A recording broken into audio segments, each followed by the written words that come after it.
세상에 떠도는 기묘한 괴담들. 첫 번째 이야기, 할머니의 동생이 귀신이 되어 나타났다. 저는 집안 사정상 시골에서 학교를 다니고 할머니와 저보다 4살이 어린 동생과 함께 살고 있었습니다. 시골집들은 하나같이 여름에는 시원한 탓에 저희 세 식구는 문을 활짝활짝 열어놓고 각종 벌레들만은 피하려 방충망 미닫이 문만을 열어놓고 생활을 하곤 했습니다. 그날도 학교를 갔다 와 미친 듯이 컴퓨터를 하던 저는 최선을 다해 버닝하다가 제풀에 지쳐 동생에게 컴퓨터를 넘겨주고 시원한 바닥에 누워 먼저 잠을 청했습니다. 푹 잤습니다. 꿈도 많이 꾸고 생생하게 기억나는 저였지만 그날따라 그런 것도 없이 그냥 잘 잤었죠. 학교를 가기 위해 기지개를 한번 쭉 펴고 일어나려는데 아직은 어린 동생이라 같은 방을 쓰던 여동생이 제 기척을 듣고 살짝 눈을 떠서 말하더군요. 오빠야 밤에 뭘 그렇게 숫자를 중얼거리니. 숫자? 몰라 뭐라던데. 구구단 외우는 것도 아니고 막 52 그러던데. 몰라 난 기억 안 나는데. 그렇게 그냥 잠꼬대를 했나 보다 하고 대화를 끝을 내고 거실을 거쳐서 욕실로 가서 씻으려고 극적이며 걸어가다가 할머니께 인사를 드리려 할머니 방을 봤더니 할머니는 아직도 일어나지 않은 채로 계시더군요. 워낙 아침 일찍 일어나시는 양반이라 이상해서 깨웠더랬죠. 할머니 안 일어나요? 안 잔다. 눈 뜨고 있다. 별리네. 할머니가 이 시간에 다 누워있고. 그렇게 말을 하고 그냥 다시 씻으러 가려고 하는데 할머니께서 말을 하셨습니다. 어제 할머니 동생이 왔다. 그래서 무서워서 잠을 못 잤다. 네. 할머니 동생이 왔다고요? 근데 왜 잠을 못 자요? 죽은 내 둘째 동생이 새벽에 왔더라. 저쪽에 저 방충망을 잡고 스스스 흔드는데 무서워 죽는 줄 알았다. 그래서 잠 한숨 못 자고 이렇게 돌아 누워 있었다. 에이 할머니가 잠결에 바람 부는 소리랑 뭐 나무 그림자 이런 거 보고 착각한 거겠지. 뭐 충분히 잠결에 본 거라. 바람 소리랑 그림자들이 다 겹쳐져서 그렇게 보였으려니 하고 그냥 아무렇지도 않게 넘기고 씻고 다시 거실을 거쳐 제 방으로 가던 중 할머니는 격앙된 목소리로 누군가와 통화를 하고 있었습니다. 엄마한테도 왔어요? 머리를 검은 머리를 길쭉하게 내려서 다리는 보이지도 않고 그렇게 왔어요. 그래 나한테도 왔어요. 그냥 딱 뭐라 말할 수 없어도 동생이라니까. 저희 할머니의 어머니는 아직도 정정하게 살아 계셨는데 할머니와 할머니의 어머니와의 통화 내용이었습니다. 내용인즉슨 할머니의 어머니도 새벽에 잠을 주무시고 계셨는데 방충망을 흔드는 소리가 나서 밖을 쳐다보니 검은 머리를 길게 늘어뜨린 채 하체는 보이지 않고 상체만 남은 검은 형체가 방충망을 잡고 스스스하고 자꾸 흔들었다는 것이었습니다. 하지만 할머니의 어머니도 그것은 일찍이 돌아가신 할머니의 둘째 동생이라는 것이라고 느껴졌다고 합니다. 그 통화를 듣고 조금은 오싹해졌지만 별일이 다 있네 하며 그냥 학교 갈 채비를 하고 할머니와 저와 동생은 아침밥을 먹으려 동그랗게 앉아 밥을 먹었습니다. 할머니는 좀 전에 그 이야기를 꺼내며 아무리 동생이라도 그렇게 새벽에 찾아오니 무섭더라며 말을 했지만 저는 뭘 그런 또 말도 안 되는 얘기를 하냐고 귀신이 어디 있냐며 얘기를 하며 밥을 먹고 있었습니다. 할머니는 고개를 저으며 아니야. 확실하다. 그거는 예전에 버스에 치여서 죽은 할머니 동생이 확실하다. 오식이 그게 젊은 나이에 억울하게 죽은 게 한이 돼서 엄마하고 자기 큰 누나한테 찾아온 거야. 확실하다. 아 할머니도 진짜 아니라니까요. 할머니는 툭하면 귀신이란다. 밥이나 먹읍시다. 이렇게 얘기를 할머니랑 주고받는데 갑자기 밥만 먹던 동생이 얼굴이 하얗게 질려서는 할머니한테 묻더군요. 할머니 동생 이름 뭐라고요? 오식이. 손오식 왜? 오빠. 왜? 내가 할머니 동생분 이름은 왜? 오빠 어제 자면서 자꾸 52 그랬잖아. 52가 아니라 오식이라고 한 건가 봐. 몸에는 소름이 쫙. 생각지도 못했는데 이건 우연이라고 하기엔 좀. 결국은 할머니가 본 건 할머니 둘째 동생이고 저는 마치 그 동생분이 왔다는 걸 알려주는 것처럼 새벽에 동생분 이름을 불러댔던 거였습니다. 그 후로 한동안 우리 세 식구는 거실에서 같이 잠을 자야만 했는데요. 그것도 모자라 무서움을 쫓으려고 듣던 테이프가 있는데요. 아직도 그 노래를 들으면 그때 생각이 나서 듣지 못하고 있네요. 두 번째 이야기. 도착했다. 피곤한 하루다. 너무 힘들다. 빨리 집에 들어가서 몸을 좀 뉘었으면 좋겠다. 아, 시발. 엘리베이터는 또 왜 이렇게 느리게 오는 거야. 꼭 내가 타려고 하면 높은 곳에 있거나 아예 낮은 곳에 있거나 한단 말이야. 재수가 없어요. 재수가. 가뜩이나 느린 엘리베이터가 10층에서부터 내려오니 이거 되겠냐고. 난 금방이라도 쓰러질 것 같은데. 띵 도착했군. 정말 짜증난다. 이거 봐. 문도 더럽게 느리게 열려. 난 신경질적으로 엘리베이터를 탄 뒤에 13층을 눌렀다. 그리고 닫힌 버튼을 연타했다. 이렇게 해야 그나마 문이 빨리 닫히는 기분이랄까. 난 빨리 집에 들어가서 쉬고 싶다고. 잠깐만. 어이구. 저 아저씨 양심 상태 보소. 언뜻 봐도 먼 거리. 저기서부터 소리 지르며 같이 타자고 손을 흔들면서 오는데. 저거 너무하잖아, 솔직히. 지금 기다려달라는 거야? 나 올라갔다가 오면 다음 거 타세요. 난 그 아저씨를 무시하며 계속 닫힌 버튼을 눌렀고 엘리베이터는 위로 올라가기 시작했다. 그러는 동안 나는 계속 투덜대기 바빴다. 아니 솔직히 맞지 않아? 기다려주는 배려? 그것도 어느 정도여야지. 바로 저기 앞이면 또 모르겠어. 아니 아파트 밖에서부터 소리 지르며 우고 있었다니까. 너무 매너가 없어요. 나 같으면 그냥 나중에 타지. 가뜩이나 피곤해 죽겠구먼. 근데 뭐야 이거? 13층 눌렀는데 왜 계속 올라가? 17층, 18층, 뭐야 20층. 내가 피곤해서 잘못 눌렀. 갑자기 굉음을 내기 시작하며 엘리베이터가 추락하기 시작했다. 뭐지? 도대체 뭐지? 순간 정신이 멍해진다. 공포가 온몸을 뒤덮는다. 주마등이라고 해야 될까? 흔히 말하는 죽기 직전에 느릿하게 과거가 보인다는 바로 그 현상. 순간 방금 아저씨의 모습이 뇌리를 스쳐 지나간다. 그래, 그 아저씨. 경비복 차림이어서. 그리고 자세히 보니 손에 들려있는 작은 팻말. 고장. 세 번째 이야기, 취미. 피곤하다. 정말 피곤한 하루. 밤은 이미 늦었고 가로등의 불빛에 간신히 의존하며 걸어간다. 무겁게 어둠이 깔린 밤. 내 눈꺼풀도 너무 무겁다. 금방이라도 쓰러질 것 같은 피곤한 몸. 재미없는 일상. 지루한 인생. 그나마 이 끔찍한 나날들을 지탱해 주던 취미도 당분간 할 수도 없고. 정말이지 하루하루가 괴롭고 힘들다. 아이고. 집도 달동네라 곤욕이다. 마라톤이라도 한 것 같이 다리가 무겁다. 즐거워야 할 퇴근길. 하지만 집까지 가는 것조차 일과다. 골목길과 계단이 미로같이 많아서 자동차는커녕 오토바이도 오기 힘든 곳이라 두 다리로 움직여야 한다. 가파르기도 얼마나 가파른지.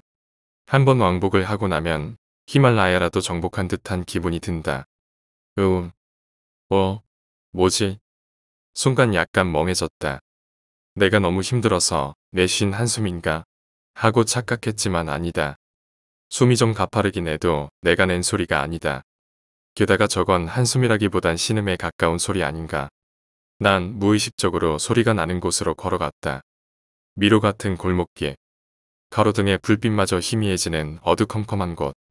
그곳엔 심상치 않은 두 명의 남녀가 있었다. 너무 어두워 얼굴을 제대로 확인할 수 없지만 분명 남자가 여자 위에서 덮치고 있었고 여자는 옷이 찢긴 채로 도움을 청하는 간절한 눈빛으로 나를 쳐다보고 있었다. 그리고 내 발밑까지 흘러오는 핏물. 강간살인사건. 요즘 이 사건 때문에 이 동네 전체가 시끄러운데 다른 누군가가 이렇게 하고 있다니. 범인으로 보이는 남자는 나의 존재에 당황했는지 겉보기에도 안절부절 못한 모습. 금방이라도 도망갈 것 같은 느낌이었다. 나는 당장 핸드폰을 꺼냈다. 눈앞에서 발생한 이 범죄 앞에 내가 취할 행동은 단 하나. 스마일.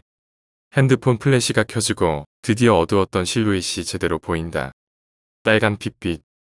엉망이 된 모습. 공포에 질린 표정. 아, 황홀하다. 계속하세요. 답답한 일상에 행복한 미소가 지어진다. 찰칵. 찰칵. 네 번째 이야기. 나는 물건과도 대화할 수 있다. 저기 혹시 시간 있으세요? 커피 한 잔 어때요? 아니요, 없어요. 싫어요. 옆집에 사는 그녀의 성격을 관리 아저씨에게 미리 들었기에 일부러 이중 질문을 해서 긍정의 대답을 유도했건만 돌아온 건 단호하고도 매몰찬 거절이었다. 그럼 제가 마술 하나 보여드릴까요? 없던 시간도 생기는 마술. 나는 침착하게 그녀가 버렸던 핸드폰을 보여주었다. 돌려주세요. 당장. 제 이야기를 들어주시면 그때 가서 돌려드릴게요. 하지만 지금은 안 돼요. 싸나운 눈으로 날 노려보는 그녀를 뒤로 한 채로 아파트를 걸어 나왔다. 뭐라? 스타벅스가 우리 집에서 이렇게나 멀리 있었던가? 아니다. 카페까지의 거리는 엎어지면 코가 닿을 정도로 가깝다. 그녀와 나 사이의 거리감이 실제 거리에도 영향을 미쳤나 보다. 카페의 문을 열었다. 최대한 문 쪽에서 멀리 떨어진 곳으로 가서 자리에 앉았다. 마시고 싶은 거 있어요? 전 커피는 별로라서 이런 곳은 자주 안 와서 말이죠. 없어요. 빨리 말하세요.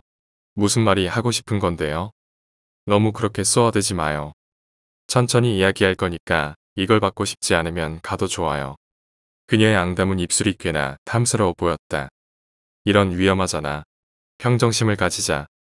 밀크 푸딩 2개를 사서 자리로 돌아왔다.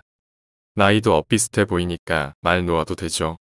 반말을 하든 말든 그쪽 좋을 대로 하시고 용건만 말하세요. 그래요 그럼. 있잖아. 나는 말이야. 사실 도구랑 대화할 수 있어. 아, 그녀가 일어섰다. 잠깐 앉아 있어봐. 뭐가 그렇게 급해? 장난하시는 거예요 지금. 바쁜 사람 붙잡아 놓고 뭐 하는 건데요? 그래, 헛소리라고 생각해도 좋아. 하지만 이야기는 끝까지 들어줬으면 좋겠어. 그녀의 인지를 흔들거리며 능글맞은 목소리로 말했다. 돌려받고 싶잖아. 주세요. 진짜. 내놓으라고. 그럴 순 없지. 내 이야기를 끝까지 들어주면 그때 가서 돌려줄게. 다시 시작할게. 여기서부턴 잠자코 들어주기만 했으면 해. 그게 편하거든. 그러니까 도구의 마음이 들린다는 걸 알아차린 건 반년 전. 아마 그쯤이야. 그날은 모처럼의 휴일이었지만 밀린 설거지나 청소 빨래 등 각종 집안일로 내 아까운 시간을 날리고 있었지. 쉬는 날까지 육체적 노동을 하다니 그것만큼 비생산적인 일도 없잖아. 구체적으로 형언할 수 없는 부당함을 느끼며 나는 들고 있던 청소기를 바닥에 내동댕이 쳤지. 그때였어. 시발. 아, 너한테 하는 소리는 아니니까 오해하지는 마. 집안에는 나밖에 없었고 TV에서는 무한도전 재방송이 흘러나오고 있었어. 그렇기에 착잡했던 내 기분을 상쾌하게 만들어 주었다. 시발의 출처를 찾을 수가 없었지. 혹시 함수를 모른다고 하지는 않겠지. x는 y라는 아주 간단한 함수가 있어. 자, 여기서 y는 시발이라는 더 간단한 단어야. 그렇다면 y라는 값이 도출되게끔 만들었던 x는 과연 무엇이었을까? 아마 내가 짐작하고 있는 게 맞아. 솔직히 여기까지 말해줬는데 못 알아차리면 바보지. 하지만 그 당시에 나는 x의 정체를 알지 못해 당황했었어. 편안함과 안정의 상징인 내 집에서 욕설을 들은 것도 충분히 당황할 요소지만 그것보단 아무도 없었다는 점. 그 소리를 귀가 아닌 머리로 인식했다는 점이 내게 충격으로 다가왔지. 나는 설마 하면서 다시 한번 청소기를 틀었다가 내던졌지. 그리고 나는 아까 말했던 x의 값을 찾게 되었지. 시발년아 좀. 그래 맞아. 청소기가 말을 하더라고. 내 바보 같았던 도구와의 첫 대화는 이게 끝이야. 왜냐하면 말하는 청소기에 너무 놀라서 집 밖으로 도망치듯 뛰쳐나갔거든. 신발을 아무렇게나 구겨 신고서 두어락 잠금을 풀고 문고리를 3개 돌렸지. 그때였어. 캬. 아파. 살살 돌리라고. 솔직히 말하자면 나는 내가 미친 줄 알았어. 청소기에 이어 이번에는 문고리의 말이 내 머릿속에 울리다니. 난 이 현상의 원인이 그 청소기가 아니라 나한테 있다는 걸 깨달았지. 그 뒤로 많은 우여곡절이 있었지만 지금은 유용하게 쓰고 있지. 맥커피는 여기까지. 자, 그럼 여기서 질문. 서로 처음 보는 두 사람이 있어. 영화에서나 나올 법한 개소리를 장황하게 늘어놓는 남자와 자리를 피하지 않고 귀를 기울여주는 여자. 둘 중 어느 쪽이 더 이상하다고 생각해? 예.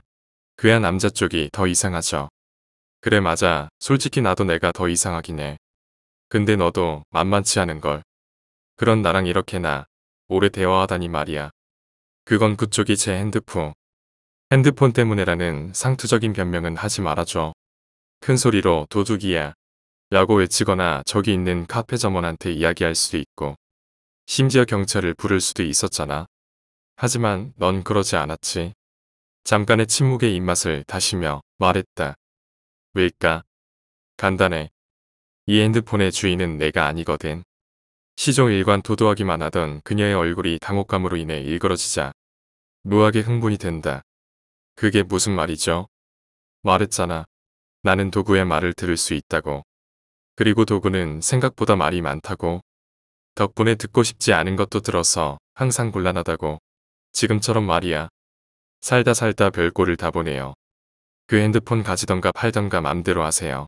가봐도 되죠. 그대로 일어서서 자리를 뜨는 그녀를 보니 웃음이 나왔다. 하지만 그녀가 가버리는 건 곤란하기에 쐐기를 박았다. 경찰에 넘겨도 돼. 또각또각거리던 하이힐 소리가 멈췄다. 뭘 말이죠? 그건 내가 더 잘 알잖아. 이제 와서 발뺌하는 거야. 아니, 왜요? 나한테 왜 그러는 건데요? 내가 무슨 잘못을 했다고 그래요? 내가 당신한테 뭘 그렇게 잘못했냐고요, 시발. 체크메이트. 이야기는 아직 안 끝났으니까 자리에 앉아. 아직 상황 파악이 제대로 안 되었나 본데. 너 말이야. 어리광 부리지 마. 나는 어제 내가 이 핸드폰을 쓰레기통에 버리는 걸 목격했어. 그리고 그 행동에 굉장한 흥미를 느껴서 이 핸드폰을 주웠지. 그건 버린 게 아니라 사람이 말하고 있을 때는 잠자코 들어주는 게 예의 아닐까. 넌 그냥 조용히 입 닥치고 내 말을 듣기만 하면 돼. 잠깐 분위기를 잡고 들어가는 게 유리할 것 같았다. 센 척하는 건 싫지만 막상 해보니 나쁘지만은 않네. 너는 핸드폰을 자신의 의지로 버렸어. 하지만 내가 나타나서 이걸 빌미로 대화를 유도하자 너는 거절하지 못했지. 모순되지 않아? 아, 물론 네 의견이 궁금해서 물은 건 아니야. 한마디로 넌 이 핸드폰이 없어졌으면 하는 거지. 그건 아마도 이 핸드폰에 들어있는 무언가가 널 옥죄었기 때문일 거야. 상상력이 대단하시군요. 작가라도 되는 건가요? 형사야. 강력계 입안 경사.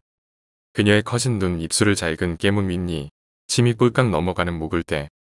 나를 흥분시키는 요소들이다. 지금 이 순간이 영원했으면 한다. 떳떳한 척하는 인간의 동공이 아름답게 흔들거리는 순간. 그들의 최후를 상상하며 나는 카타르시스를 느낀다. 어젯밤 10시에서 11시 사이에 주민센터 인근의 후미진 곳에서 어떤 남자가 칼에 찔려 죽었어. CCTV도 없고 소지품들이 모두 없어져서 우리는 강도의 소행이라고 짐작했지. 피해자의 지인이 최초 목격자였기에 망정이지. 안 그랬다면 신원 확인에도 꽤나 애먹었을 거야. 그게 저와 무슨 상관이죠? 이 여자 학습 능력이 떨어지는 것 같다. 말이 끊기는 건 정말 싫은데 말이지. 아무튼 원한 관계에 의한 살인의 가능성을 배제할 수는 없었기에 우리는 피해자의 지인들의 조사를 시행했지. 거기에 누가 있었는 줄 알아? 너였어. 자, 이제 너와 상관 있는 이야기지. 면식은 없었지만 주소를 보고 내 옆집에 사는 사람이라는 걸 알게 됐어. 하지만 내가 찾아가면 앞으로 마주칠 때 꺼림칙해질 것 같아서 아까 전에 동료들이 너를 찾아갔지. 확인해본 결과 너는 그 남자와 그날 만나지 않았고 10시까지 집에 있다가 10시에 나와서 10시 40분쯤에 영화를 보고 1시 정도에 집에 귀가했다고 했어. 네가 1시에 귀가했다는 건 나도 알아. 왜냐하면 네가 핸드폰을 버리는 걸 본 게 그때거든. 핸드폰을 버린 건 맞아요. 하지만 그건 제거예요. 아니, 애초에 왜 저를 범인으로 몰아가시는 거죠? 분명 배경화면이 피해자와 네가 행복하게 서 있는 사진이긴 하네. 그렇다면 잠금 좀 풀어줄래? 네. 패턴 좀 풀어달라고. 미거잖아. 책상에 핸드폰을 올려놓고선 아직 뜯지 않았던 푸딩의 포장을 벗긴다. 달다. 푸딩 그 자체로도 충분히 달지만 아무래도 지금 이 순간의 공기가 너무나도 달다. 시답잖은 연기는 그만해. 사시나무 떨듯 떨리는 그녀의 몸뚱이를 쳐다보고 있자니 가슴 쪽에서 무언가 끓어오르는 듯한 감각이 느껴진다. 하지만 그건 그거고 이건 이거다. 이제 끝내도록 하자. 자, 그럼 널 옥죄었던 것은 무엇일까? 사진 혹은 동영상. 어떤 형태를 가지고 있든 중요한 건 그게 아니야. 중요한 건 그게 너와 그가 어제 함께 있었다는 걸 증명한다는 것이지. 그래서 너는 이 핸드폰에 파기를 원했던 거야. 하지만 그의 핸드폰엔 패턴이 걸려 있었어. 그래서 그걸 삭제할 수 없었기에 너는 그의 핸드폰을 가져가야만 했지. 뭐, 핸드폰만 가져가면 이상하니까 모든 소지품을 가져간 거겠지만 너 말이야, 운이 나쁜 걸. 안타깝게도 그 장면을 내가 목격해서 모든 게 박살나 버렸으니까. 물론 너보다 운이 나쁜 건 그 남자지만 말이야. 완벽한 브리핑을 마치고 성취감에 도취되었다. 나 존나 멋있어. 그 남자 다른 년이 있었어요. 그걸 눈치챈 건 얼얼 멍멍. 개소리는 싫어하는 성격이라 한 귀로 듣고 한 귀로 흘렸다. 그나저나 알리바이의 모순을 증명했을 뿐.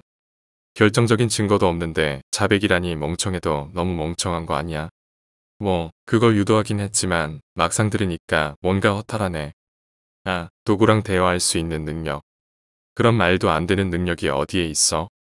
5번째 이야기. 친구 유키오. 초등학교 때 우리 반에 유키오라는 녀석이 전학을 왔었다. 몸집이 작고 혼혈 같은 얼굴을 한 어딘지 모르게 안절부절 못한 느낌의 녀석이었다. 유키오에게는 부모님이 안 계셔서 조부모님과 함께 살고 있었다. 그 이야기는 물론 선생님이 아니라 유키오 본인에게 들은 것이었다. 처음에는 우리 반 아이들은 유키오를 따돌리고 있었다.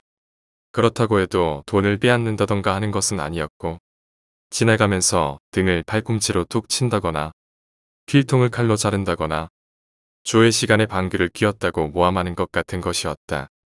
그저 철없는 장난이었다 싶지만 본인에게는 그 어떤 일인지도 모르겠다.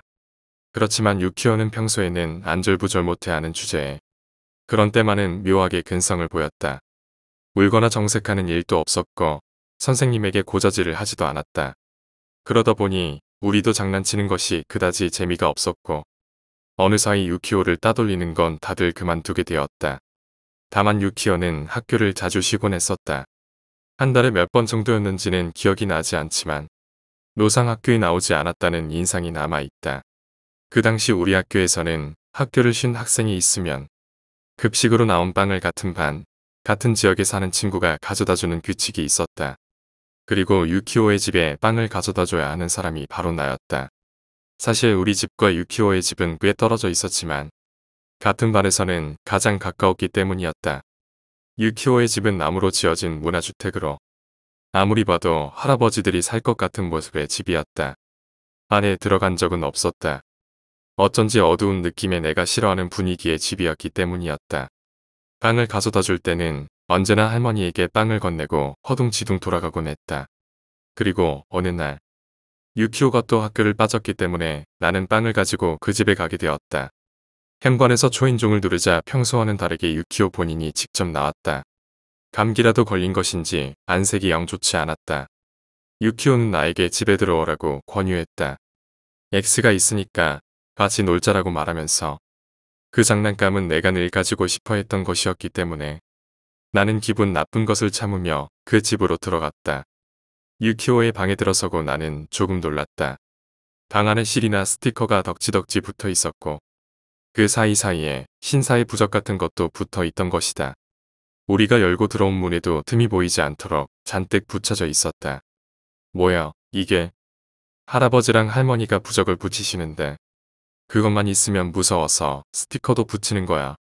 유키오가 직접 그린 것 같은 부적도 있었다.